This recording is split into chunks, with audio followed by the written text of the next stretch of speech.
You know, the biggest turning points in history, they don't always happen on a battlefield. Sometimes the fate of a kingdom, the fall of a great house, it all begins with just one conversation, in a cold room late at night.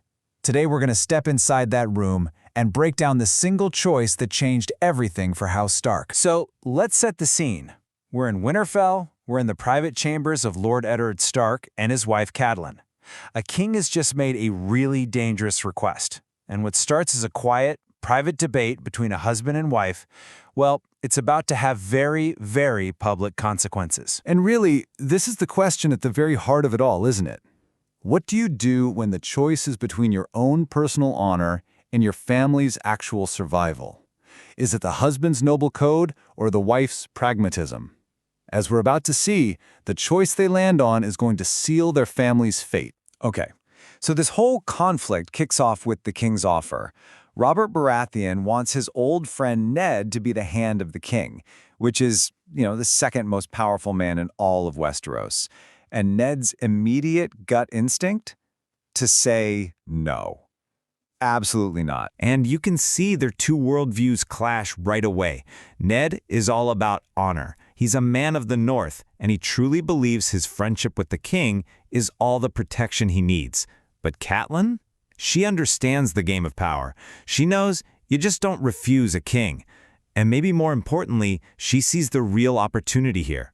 A chance for their daughter Sansa to become a queen. This one line, it just gets right to the root of Ned's reluctance. You have to remember, he was never supposed to be the Lord of Winterfell. His older brother Brandon, he was the one raised for power, for politics. Ned feels like a backup, a man who belongs in the quiet north, totally unsuited for the southern court. He's basically living in a shadow. So, just as they hit a total stalemate in their argument, there's an unexpected knock at the door.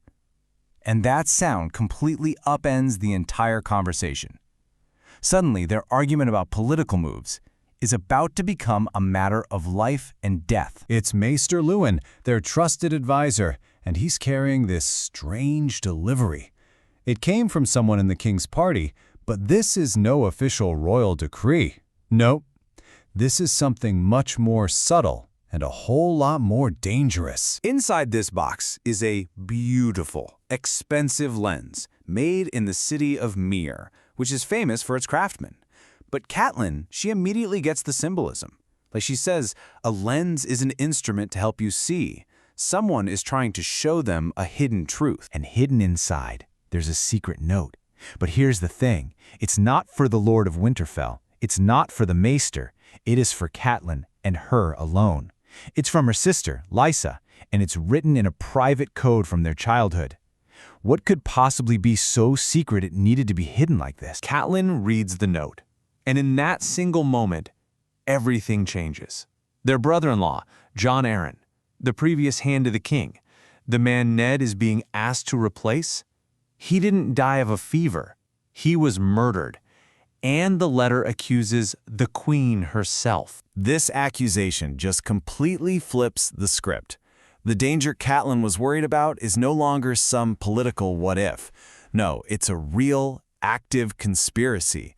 And all of a sudden, Ned Stark has no choice at all. Just think about this total reversal. Catelyn, who was arguing for ambition just a minute ago, is now completely driven by fear. Now she's insisting Ned must accept the job, not for power, but to find the truth and protect them all from the queen. This line is just haunting. It reveals the real reason for Ned's fear. It's not about comfort or northern pride. It is about deep, generational trauma. His own father and his brother went south because a king called for them, and they never came home.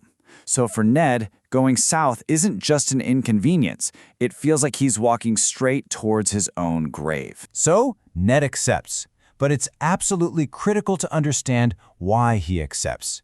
He isn't doing it for ambition. He's not doing it for power. He's doing it out of a solemn duty. He has to find his mentor's killer, and he has to protect his friend, the king, from the vipers in his own court. But, you see, accepting the job isn't the end of the hard choices. It's just the beginning.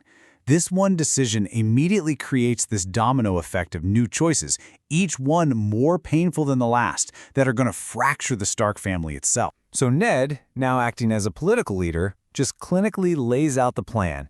His family is going to be split right in two. 3 of his children are going to have to travel with him, right into the heart of the danger he fears so much, while 2 of them will have to stay behind in Winterfell. And you can see the cold, strategic logic behind every single one of these decisions.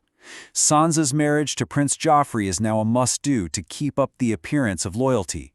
Arya has to go south to learn to be a lady, and sweet little 7-year-old Bran, he has to go to befriend the royal princes and build bridges. It's a whole series of heartbreaking choices, all made for the supposed safety of the house, but with an immense emotional cost. But there is one last painful piece of this family puzzle that needs to be solved, and it's an issue that cuts right to the deepest wound in Ned and Catelyn's marriage. What to do about Ned's bastard son, Jon Snow. After all the strategic maneuvering, Catelyn draws one final, unmovable line in the sand. Jon Snow, the living, breathing symbol of Ned's one great shame, he cannot stay. She refuses to be left alone with him in Winterfell. Her pain here is just so raw and so unforgiving. So if Ned and Catelyn stuck again, Maester Luwin steps in with a solution that is, well, it's perfect, even if it is incredibly difficult. Jon has already said he wants to join the Night's Watch, that ancient order guarding the northern border. It's a place where being a bastard doesn't matter. He can find a new family there and a life of honor. And the Maester's argument is what really seals it. He points out that, yes, sending a 14-year-old boy to the wall is a hard sacrifice. But in these hard times, is his road really any harder than the sacrifice Ned and Catelyn are already making by splitting their own family apart? And with that, Ned gives his agonized agreement. It's the final, tragic piece of the puzzle falling into place. Jon Snow will go north to the wall, even as the rest of his family rides south, straight into the storm. And so, in the space of just one single conversation, a family that started the night completely whole is now irrevocably shattered. The choices that were made to protect the House of Stark have in reality scattered them to the winds and set in motion their near-total destruction. And that leaves us with this one final, chilling question. When your own code of honor forces you to endanger the very people you're trying to protect, have you really acted honorably at all? Or have you just written the first chapter of your own family's doom?